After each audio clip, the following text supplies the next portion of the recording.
Welcome back to the Puddin' Creek Rod Shop. Now today we are back to work on the bad coop. If you tuned into last week's episode, you saw me fighting and struggling and trying to get the kingpins out of the chrome dropped axle that was put on the bad coop back in the 1970s. Now I finally got one side out, but I could never get the other one out. You might say the drop axle defeated me last week.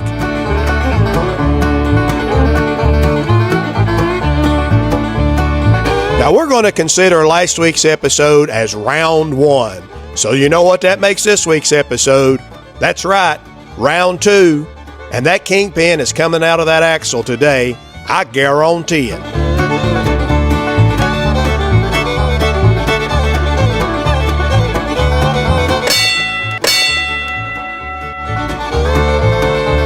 Now I've had the axle soaking in evapor-rust for about 3 days now, and I'm hoping that the evapor-rust will eat out all the rust that's in between the kingpin and the axle bore and will allow me to push this pin out.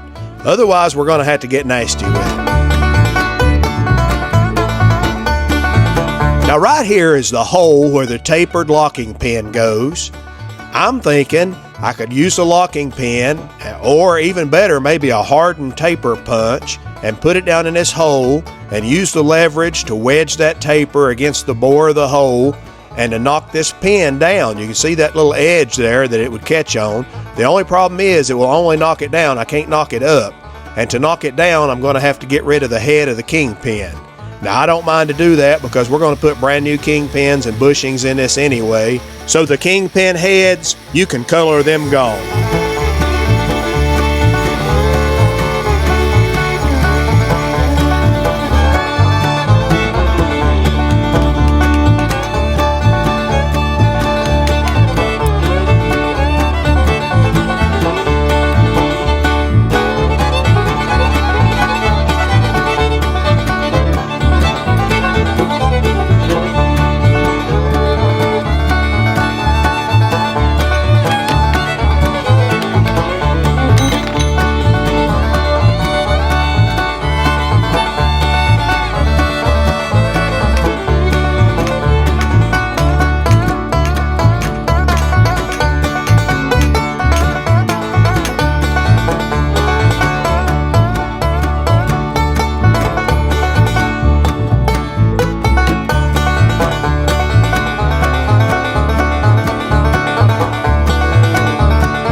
Now, the one thing you got to remember about hot rods is one day they can be real easy, and then the next day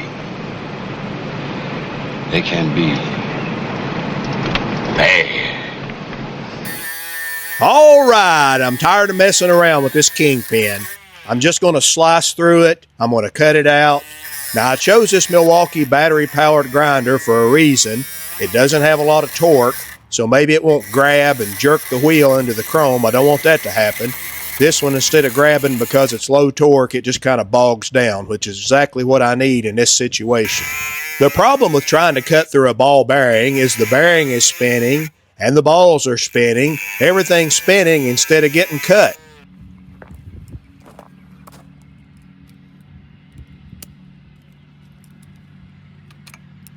Now, it's probably about this time in the video when you're saying, Puddin' Creek, were these bearings even bad anyway? Did the spindles even need to come off of this axle? Well, they got to come off to address the bent axle, that's for sure. But one of the spindles was good, the bearings was good, the bushings were tight. One of them felt perfect. The other one, the bronze bushings, was a little sloppy. They needed to be replaced. But the main thing is, I want to get all this done while the axle's off the car. I mean, can you imagine needing to replace a bearing later on in the future and the axles on the car and these kingpins are frozen in place like they are? I mean, can you imagine what a nightmare that would be?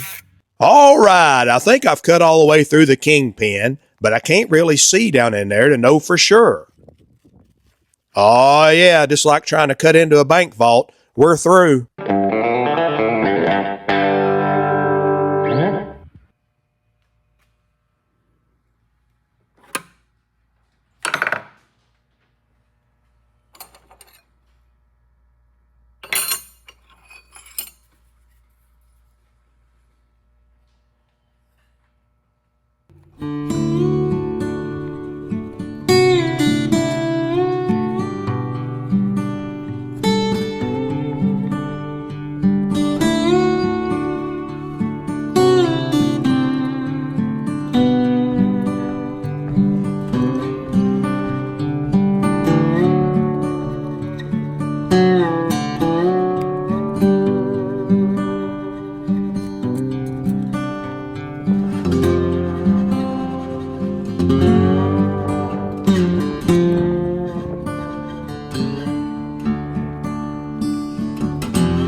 Well, hey, the working man like me ain't never been on welfare, and that's one place that I won't be, 'cause I'll be working.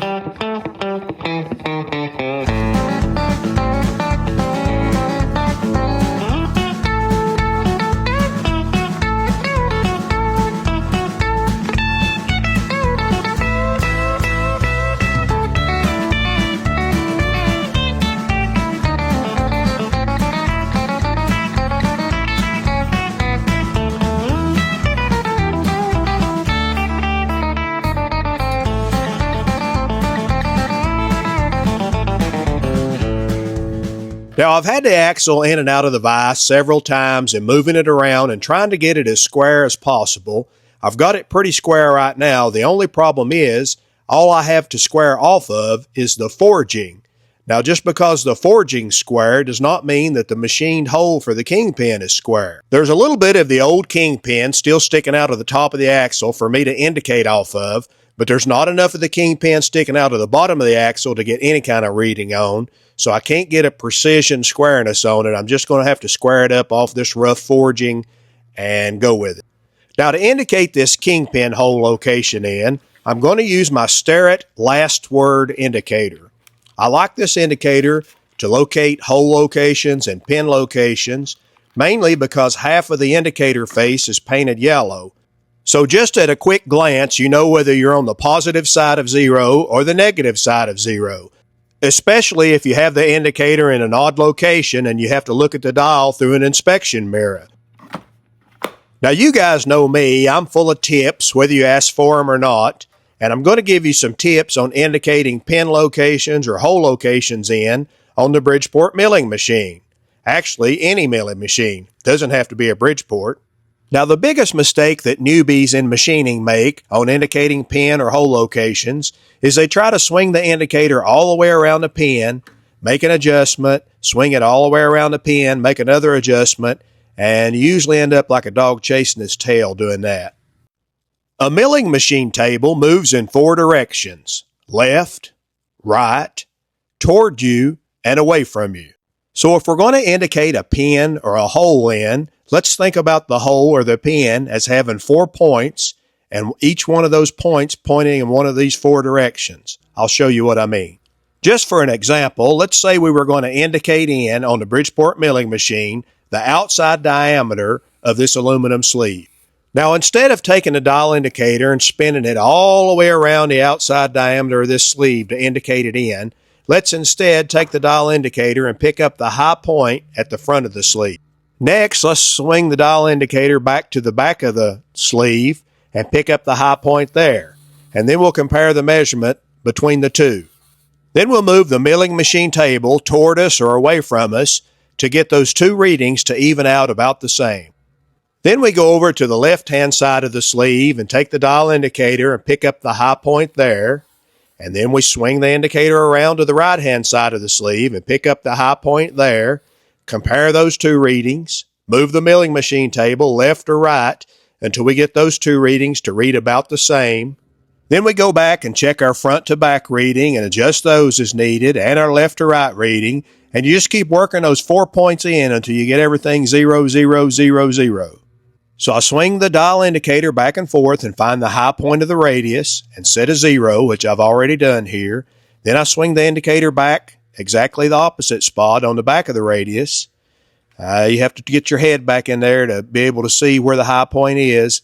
I compare the front reading to the back reading and then make an adjustment on my table, either bringing it toward me or away from me, to try to bring those 2 readings to be the exact same readings. You go back and forth and do this until you get it as close to 0, 0 as you can. Doesn't have to be dead on right now because it's going to change some when we do the side to side. Now, instead of twisting your head around like a monkey hanging from his tail, some machinists like to use an inspection mirror to look at the back reading. And that's why it's important to have an indicator that's half white and half yellow so you don't get twisted up by the reflection. Once you get the front to back readings to be within 1,000ths or so, or maybe even 2,000ths, depending on how close you want to get, then it's time to move over and get a reading on the side. So now we move over to the right-hand side of the pen and look for the high spot of the radius. Same procedure. You guys see where I'm going with this. Ultimately, you want left to right to read 0, 0 and front to back to read 0, 0. You just keep tweaking on it until you get it there. Now, one more thing I need to mention, when you tighten your clamps down on your table, everything's going to change just a little bit. So if it's more than you're comfortable with, you will have to loosen them and readjust and tighten the clamps and readjust. Everything moves when you tighten the clamps down a little bit. On a case like this, we're not overly concerned about it because I'm not going to bore this all the way out to the axle bore anyway. I'm going to stop short, so nothing has to be absolutely perfect on this.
Now I started drilling this Kingpin out using a solid carbide drill.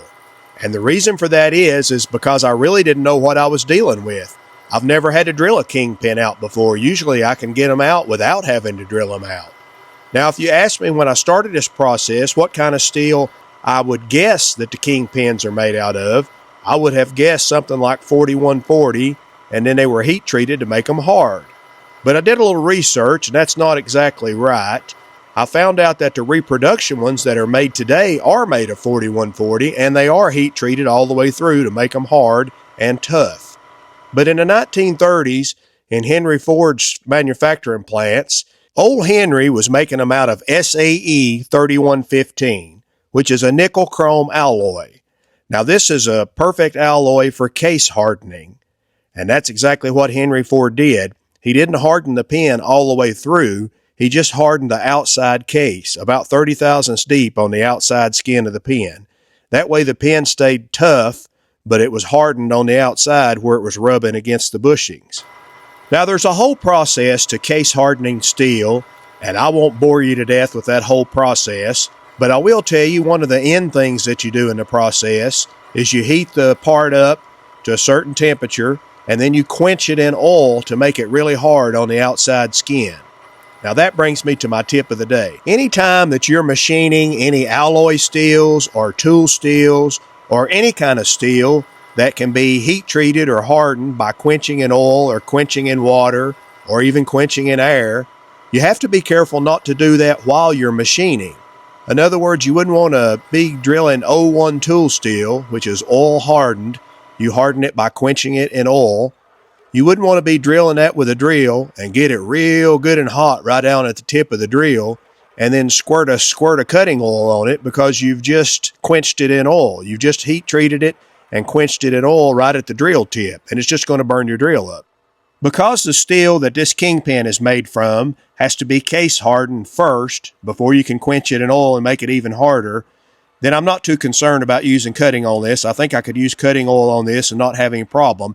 But just to be safe, I'm just drizzling a little bit of tap magic down it, and I'm not letting it get too hot at the point. I'm stopping and keeping it drilling really cool and just drizzling it with tap magic. I mean, the last thing I would want to do is work harden this part down at the tip of the drill and break the drill off in the Kingpin and have a broke-off drill stuck in a Kingpin that's stuck in an axle. Now, I started out drilling with a solid carbide drill, but I've since switched to high-speed steel drills, and that's for two reasons. One, I found out that it's drilling pretty good. I don't need a solid carbide drill. And number two, I don't have any solid carbide drills in big sizes, so I have to use high-speed steel. I have no choice. Now, these short, stubby drills that I'm switching to now with the reduced shank, they have a half-inch shank to fit up in a Jacob's chuck.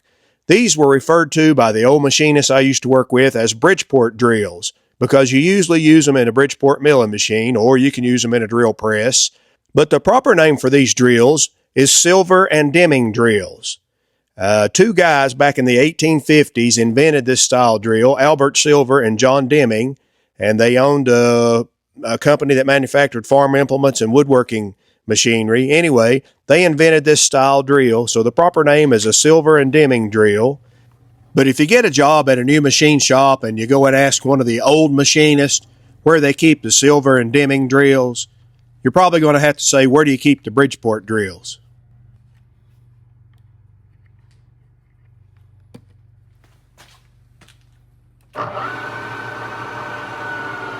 Now, one more little tip for you, and we'll consider machine shop school closed for today. When you're drilling any kind of alloy metal or tool steel or anything that's capable of being hardened, you don't want to let your drill or your cutting tool just ride on the surface of the material, because then it will work harden. You either want to be drilling or not drilling with the drill raised up out of the way. It's like this guy right here used to say, either lead, follow, or get out of the way. All right, let's take a look and see what we've got. Now, the hole is drilled perfectly in the center of the pen up at the top, but at the bottom you can see it's running a little bit out of line, and we knew that was going to happen because we had no way to square the axle up perfectly with the bore of the axle, just a rough forged outside edges, which are not accurate and not precise. So we knew it was going to be a little out of line, but that makes no difference whatsoever because we're going to stop right here. We're not drilling it any bigger. We're going to take it off the milling machine, and I'll show you what we're going to do next.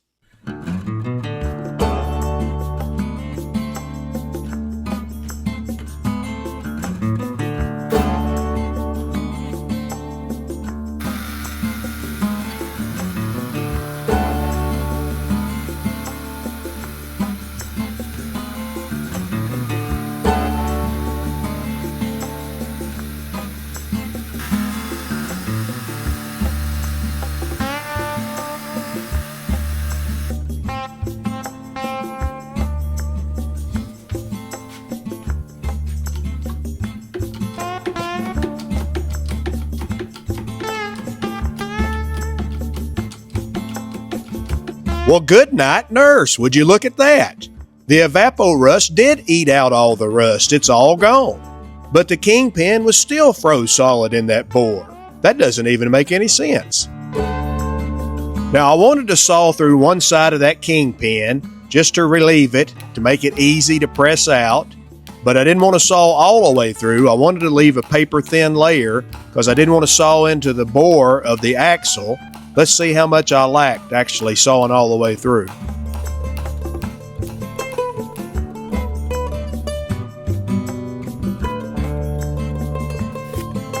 Well, the mailman just ran, and he left me this manila envelope, and I'm pretty sure I know what's inside of it.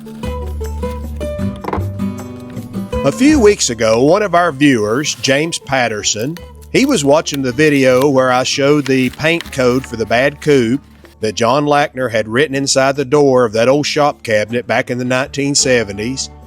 That was the video where I said we had figured out that that paint code was an old DuPont paint code and that the L in the code stood for lacquer. Well, anyway, James watched that video and then he sat down and took the time to write me a very long and very informative email. And he said, if you're looking for information about that DuPont paint code, I'm your man. And why I'm your man is because he said in the 1970s, he worked in a paint store that sold DuPont paint, and he was thoroughly familiar with their whole paint line from back then, and the codes and abbreviations, and the paint store also sold Ditzler paint. Now, the first thing that James told me is that the L in this paint code does not stand for lacquer. Well, not exactly. It stands for Lucite, which was DuPont's brand name for acrylic lacquer. James told me if the letter after the number had been an A instead of an L, that was DuPont's code for acrylic enamel, which was called Centauri.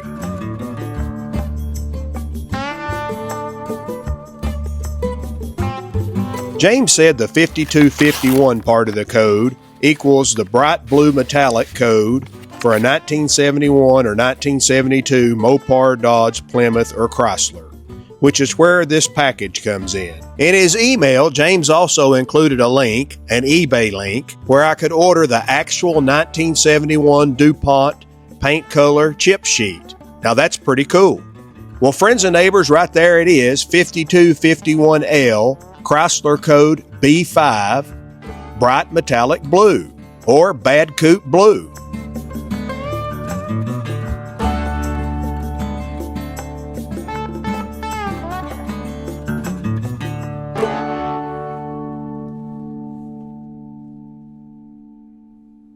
Now, when I first read B5 blue, that didn't mean anything to me because I'm just an old hot rod guy. I'm not really a muscle car guy.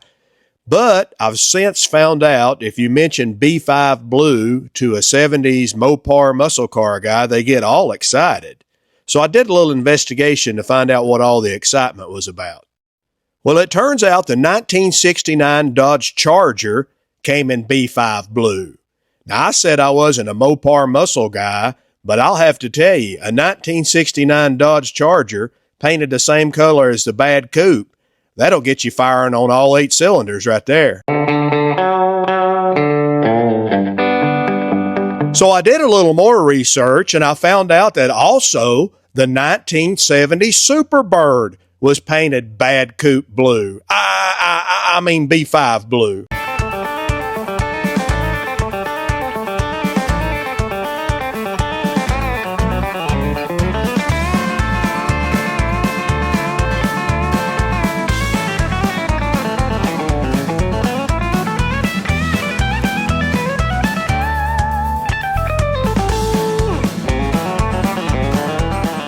Well, honey, hush. Would you look at this super cool model of the Lady Luck coupe that our friend Bill Boone made for us?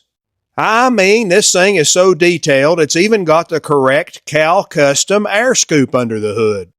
Now, Bill told me he actually started out with a die-cast car on this little build, and then he used a lot of surplus model car parts to make it just like the Lady Luck. I mean, check out that interior, those high-back bucket seats and the crushed velvet. I mean, he nailed it.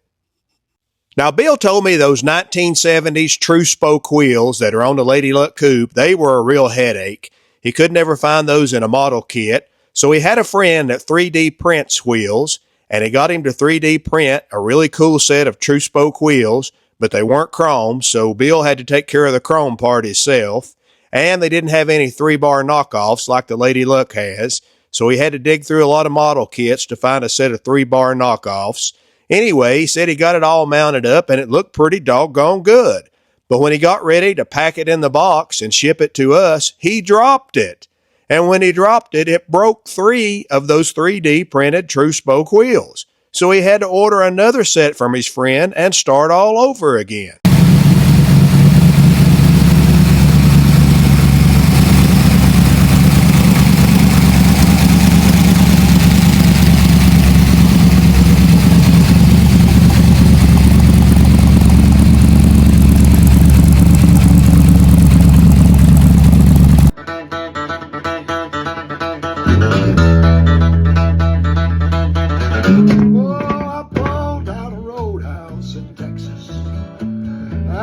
Place called Hamburger Dan's. Well, the waitress there, she poured me my coffee, and I thought I heard a song about a truck driving man. Oh, pour me another cup of coffee, for it is the best in the land. Or I'll put a quarter in the jukebox and play a truck driving man.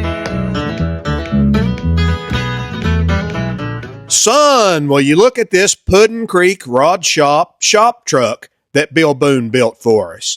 I mean, this is just too cool. My favorite part of this whole truck is the bed with the old wood slats in it and the 32 Ford grill shell and the dropped axle and the hot rod parts. I mean, that's just a cat's meow right there. Now, one more little tidbit before I go back to work. When I first bought the bad coupe and started checking out this old 1970s paint job, I assumed that the way it got done was they painted the whole car this darker blue, the B5 blue, and then they taped off these panels, and they painted the light blue inside the panels, and then they fogged the purple around the light blue, and then they took the tape off and pinstriped it with the gold pinstriping. For some reason, I just thought about it as it being all done in layers. Now, it wasn't until I started taking the interior panels out and the dash insert out that I found out the whole car had been painted light blue at one time. But several of you noticed the same thing that I did, and you emailed me or messaged me on Facebook and said, "Hey, what's the deal on the light blue? Why is everything underneath the interior panels light blue?" So I emailed John Lackner, the man who built this car in the 1970s, and I said, "What is the deal on the light blue? Did you paint the whole car light blue, or was the car that way when you found it?" And he told me that that was the color of the car when he found it. So when he bought it, it was light blue, and he just worked with what he had, or his painter did, and turned it into what it is. And I think they did an amazing job. All right, break's over. Let's get it. Now, the next thing I want to do is check out the bores on that chrome dropped axle. I mean, when I got those pins out, the Kingpins, you could see they had some rust on them at one time, but that evapor rust had ate every bit of the rust off. Those pins should have pressed right out. They really shouldn't have been a big deal to get out after that.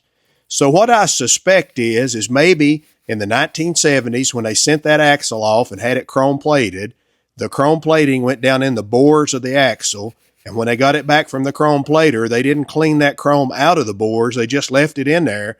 So instead of the Kingpins being a slip fit into the axle, which they should be, they were a press fit. So I'm thinking they must have pressed them in the axle back 50 years ago. And then, of course, all the corrosions and oxidation, whatever happened over the years, just locked them into place because they were pressed in instead of a slip fit. Now, I don't know that, but let's clean them out and take a look. All right, boys, place your bets. What's it going to be? Is there going to be chrome down in that bore or just raw steel? Looks awful shiny. I'm guessing those boards got chrome plated. All right, let's check the other side. I'm sure it's very well chrome plated down in the bore too. I'm thinking this is the reason we had so much trouble getting these pins out.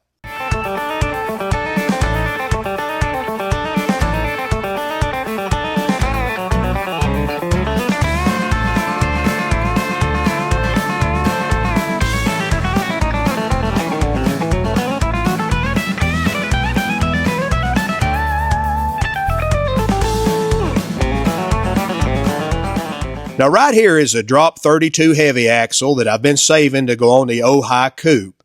I know the bores in this axle are absolutely perfect. And I cleaned up the one kingpin that we didn't have to destroy getting out of the bad coupe axle, and I want to show you how it just slip fits down in a perfect bore. Well, that's not a slip fit. That's not going in at all. Now I know the bores in this axle are perfect, and I cleaned this pin up pretty doggone good. I used a file and a stone and a little bit of sandpaper. I mean, it should just slide right in. Now, these kingpins are supposed to be 812 thousandths. Let's find a good clean spot on this kingpin and throw a set of mics on it and see what it measures. Well, good googly moogly. That pin is 822 thousandths. That's 10 thousandths oversized. No wonder it won't go in the hole. There's something crazy going on here. Even after I've cleaned it up, it won't go in the chrome-plated one either. No wonder it was so hard to get out. Let's check the other side. Well, good night, nurse. It just falls in this side. So this pin is 10 thousandths oversized, 10 thousandths bigger than it's supposed to be, and it's completely sloppy in the right-hand side. Wow. Let's find a piece of that pin that I cut out of the right-hand side. Now, I wonder what this pin's going to measure. Your guess is as good as mine.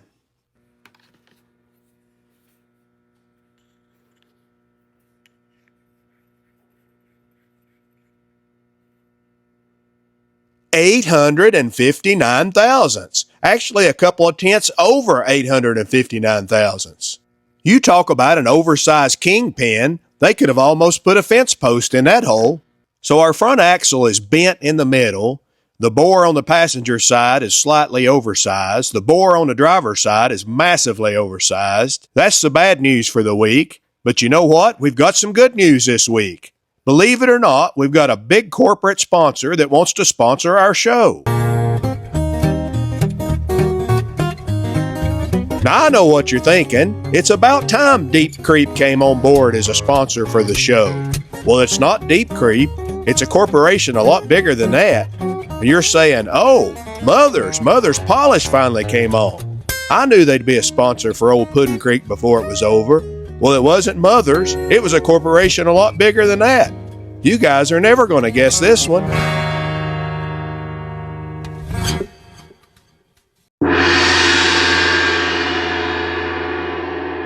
That's right, Temu. I told you guys you were never going to guess this one.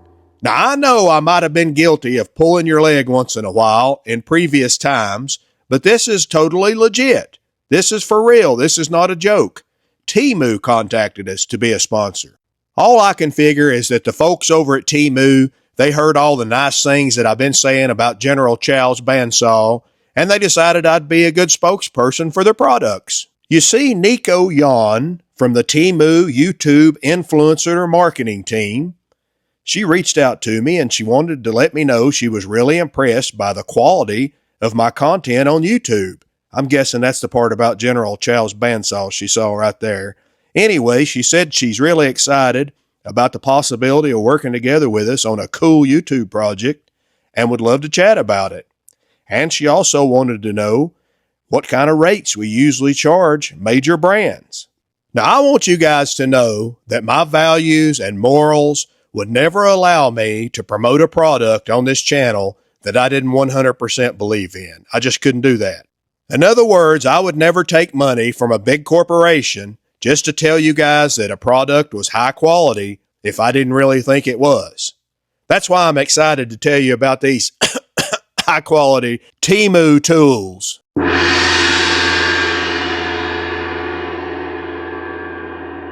If you'll just make out the check to cash, it'll save a lot of trouble between me and the government.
Well, that sure went a lot better than pressing out kingpins.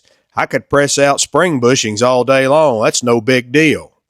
Now that we've got them all pressed out, let's get them soaking in some evapor rust.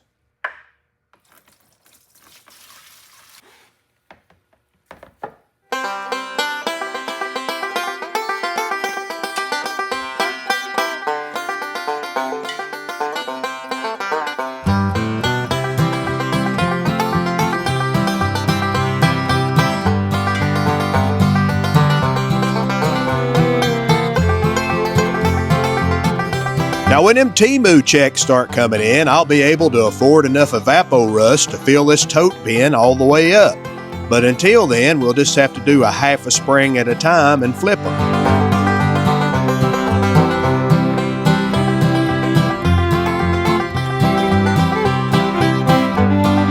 I think one of the first things I'll buy when I get that Temu check is I'll upgrade my Coleman parts washer here. I might get me one of them fancy red snap-on parts washers. Now, if that Temu money starts rolling in strong, I tell you what I'm going to buy, a truck. No, not a new truck. Who wants a new truck? An old truck. A 1937 Chevrolet truck. One of the most beautiful trucks ever made. A big one. One big enough you could haul a load of blinker fluid on. Well, folks, that's our show for this week. We hope you've enjoyed it.